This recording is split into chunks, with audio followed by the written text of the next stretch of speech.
Well, good morning, everyone. Welcome if you're just now clicking in to join us. My name is Ryan Phipps. I'm the senior minister here at Church in Bethesda. Let's get into our lesson for today. Today we are beginning a series called Field Notes for Seekers.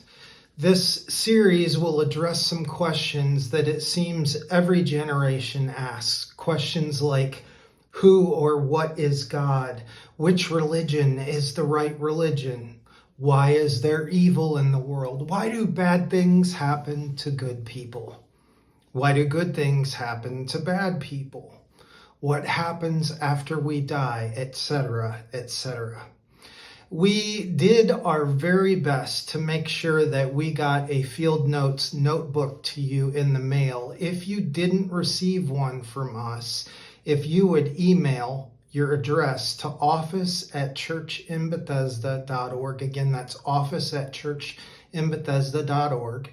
Send us your mailing address and we will put a Field Notes notebook in the mail for you this week. One thing about the notebooks, though, and if you got this, you were probably wondering this, and when you receive one, you'll probably be thinking the same thing. Why are they so tiny? And why is there nothing written in them? This is intentional, I assure you, because they are field notes. They are as they are for you to take notes while you're out in the field of human life. And I want to encourage you to keep these little books on your person throughout the remainder of the series during the week. And as you're processing all that we've been studying here on Sundays, take a minute to jot down what you're thinking about in them during the week. If you do this, I promise that it will help you further unpack the big ideas in your head that we're beginning to unpack here on Sundays.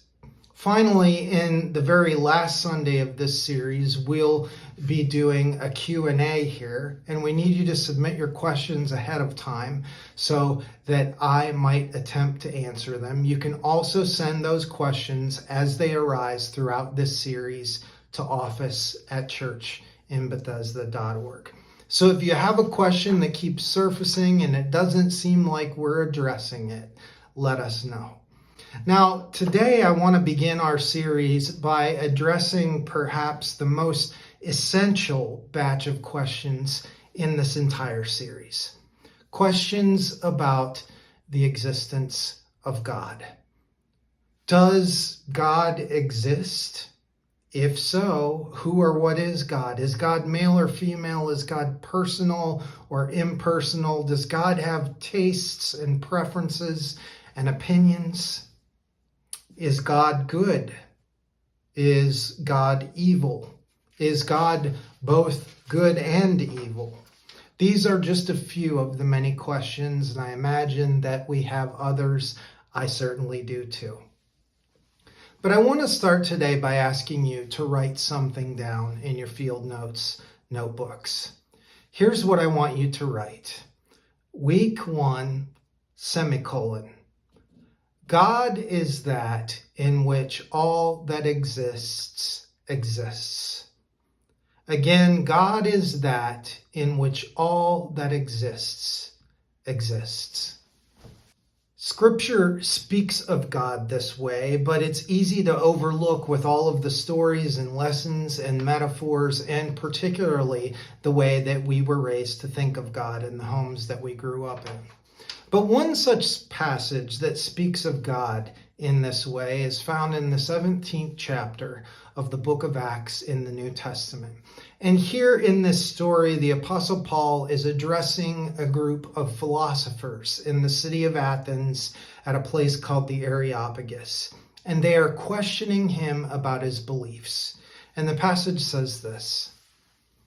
They brought Paul to a meeting of the Areopagus where they said to him, "May we know what this new teaching is that you are presenting? You are bringing some strange ideas to our ears, and we would like to know what they mean." Paul then stood up in the meeting of the Areopagus and said, "People of Athens, I see that in every way you are very religious. For as I walked around and looked carefully at your objects of worship, I even found an altar with this inscription, to an unknown God. So you are ignorant of the very thing that you worship, and this is what I am going to proclaim to you. The God who made the world and everything in it is the Lord of heaven and earth, and does not live in structures built by human hands. And he is not served by human hands as if he needed anything. Rather, he himself gives everyone life and breath and everything else. From one blood he made all the nations, that they should inhabit the whole earth, and he marked out their appointed times in history and the boundaries of their lands. God did this so that people would seek him and perhaps reach out for him and find him, though he is not far from any one of us. For in him we live and move and have our being. That portion of the verse is in quotation marks because Paul here is quoting the philosopher Epimenides. And then he goes on to say, as some of your own poets have said, then quotes again, we are his offspring. That's in quotes because Paul here is quoting the philosopher Aratus. So this passage is important for a few reasons. Number one, because Paul does not quote from the Torah in order to explain what he believes God is. Instead, Paul quotes from pagan sources that those listening are already familiar with. And this is huge, because in doing so, Paul is demonstrating that one does not need to read his own tradition's scriptures in order to comprehend God. Number two, this passage is important because it attempts to explain God not as a being, but more as a place, an environment that makes being even possible at all in the first place. Paul says, quoting Epimenides, for in him we live and move and have our being. And then number three, finally, this passage is important because if it's true that God is not realized by reading from Paul's tradition, and that God is not a being, but that which makes being possible, then God is, quote, not far from any one of us. And so challenging our thinking about God as a being, as a person, as a mind, or even a spirit, lowercase l, is paramount here as we look at these questions about the existence of God. There's a wonderful thinker by the name of Paul Tillich. He's no longer alive now, but he was a professor at Union Seminary during his career. And Tillich was fond of calling God the ground of being. The ground of being. And what he meant by that was that God does not exist in things. Rather, things exist in God. And that is helpful to me, thinking of God as the ground of being. Think about that phrase for a second, the ground of being. I want you to close your eyes for a second. Go ahead, it's okay, I'm not going to trick you or anything. Close your eyes. And as you do, I want you to imagine with me a big, big piece of ground. It's full of grass and flowers and trees and big, beautiful rolling hills. It's like many other pieces of ground. It's filled with living creatures, insects, birds, animals, worms, even human beings. This piece of ground that you have in your mind sustains an ecosystem that gives life to all the creatures in it and on it. The plants there feed on the soil, The worms there feed on the plants. The birds there feed on the worms. The humans there feed on a nice meal of chicken cooked over the wood that they chop down from trees. And they've made a salad from the greens that are growing out in the field. The bees are buzzing around the people while they're enjoying their meal of birds and greens, flying from flower to flower, gathering nectar, pollinating the plants that end up growing more plants to feed on the soil, that feed on the worms, that feed on the birds, that feed the humans. And round the circle goes. It never stops. It goes on forever. All of these creatures exist and survive and are sustained by this piece of ground that you have a picture of in your mind. Okay, now open your eyes. God is like that. God is like that piece of ground.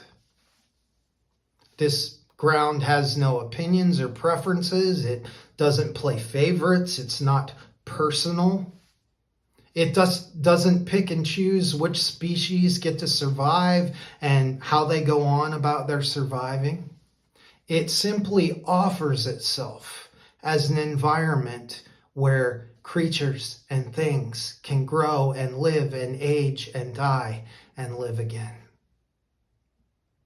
There is joy and sorrow. There is safety and terror and stress and calm, earthquakes, sunshine, snow, rain, hail, tornadoes, celebrations, dinner parties, heavy machinery, medicines that heal, and illegal narcotics that destroy. Wars and treaties. All that we call good and all that we call bad, it all happens on and because of this piece of ground. This is what God is like. This God is not served by human hands as if this God needed anything. Rather, this God gives everyone life and breath and everything else. For in this God we live and move and have our being.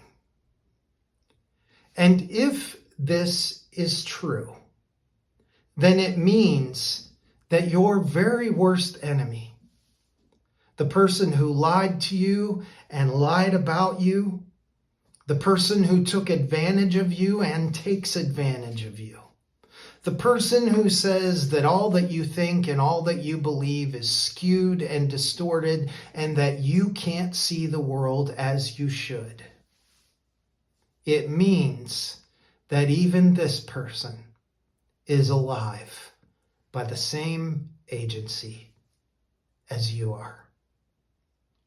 It means that God doesn't take sides, because taking sides is the behavior of creatures. All that God does is exist. And in that existence, we have the ability to exist and the ability to choose what we do with that existence.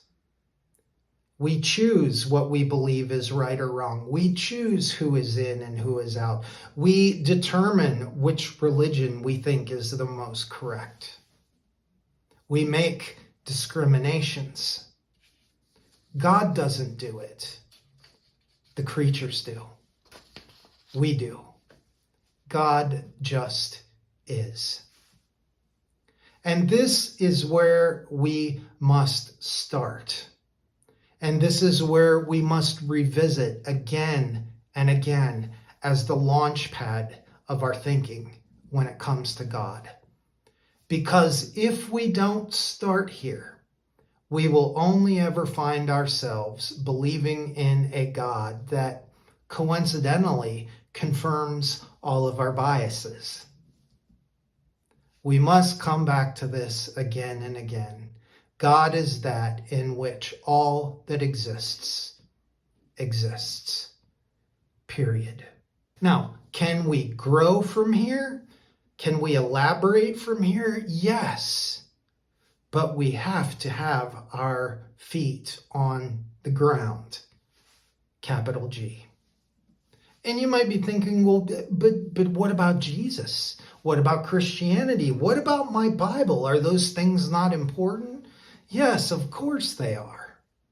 And I understand the fervency, the need to answer those questions. But to borrow from Lewis, I am not yet within 100 miles of the God of Christian theology.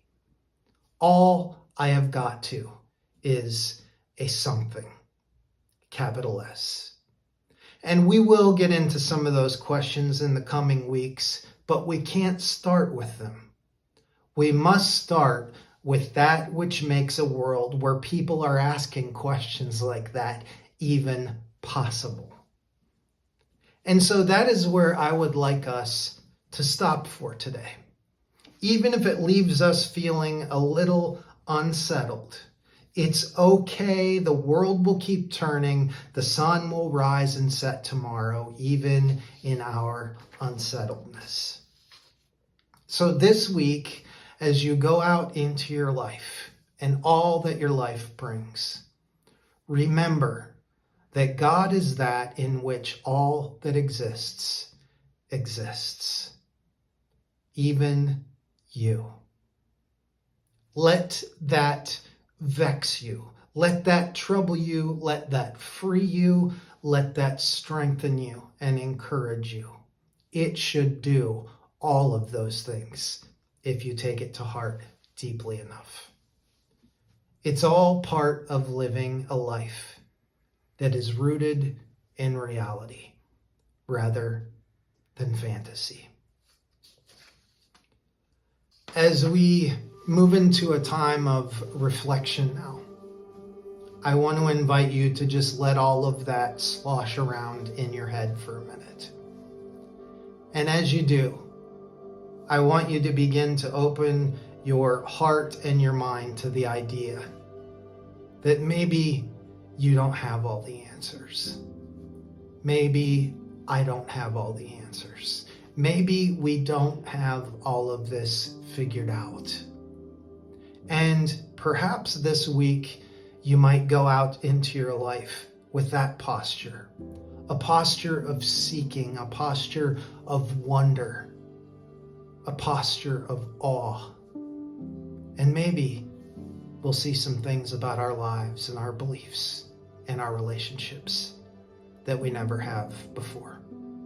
If you'd like to receive the Eucharist with us, you can gather the elements at your home at this time. If you don't have wine and unleavened bread, that's okay. Whatever you have to use is sufficient. But let's spend a few moments in stillness and reflection, thinking on the things we've heard here today. Amen.